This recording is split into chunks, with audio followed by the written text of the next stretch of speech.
মাছের মধ্যে পাবদা, পমফ্রেট এগুলো আমার বরাবরই ফেভারিট। আর মাছের মধ্যে সহজ রান্না হলো সর্ষে মাছ।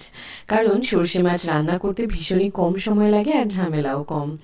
আর পাবদা মাছের তো সর্ষে পমফ্রেট খেতে আমার বেশি ভালো লাগে প্লেন ঝোলের থেকে। তো সেটাই আজকে বানাচ্ছি। নুন, হলুদ, লঙ্কার গুঁড়ো আর সর্ষের তেল দিয়ে ভালো করে ম্যারিনেট করে 10 মিনিট রেখে দিয়েছি। তারপর মাছগুলোকে ভেজে তুলে রাখছি। সর্ষে মাছ খেতে তো ভালোই লাগে, কিন্তু অনেকেই গ্যাস অম্বলের ভয় খেতে চান না। তারা একটু জোয়ান ফোড়ন দিয়ে দিতে পারেন। তাহলে সর্ষে মাছ খাওয়ার পর গ্যাস অম্বলের প্রবণতাটা খানিক কমবে।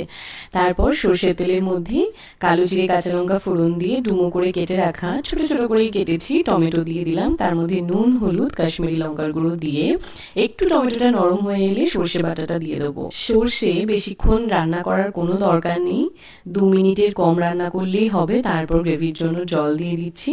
ঝোল ফুটে উঠলে মাছগুলো একে একে দিয়ে দেবো। সর্ষে বেশিক্ষণ রান্না করলে তেতো হয়ে যাওয়ার চান্স থাকে।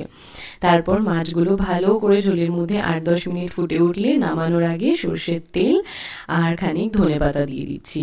সর্ষে মাছের এই শেষে কাঁচা সর্ষের তেল আর ধনেপাতাটাই বেস্ট লাগে আমার কাছে। তোমাদেরও কি পমফ্রেট মাছ খেতে ভালো লাগে?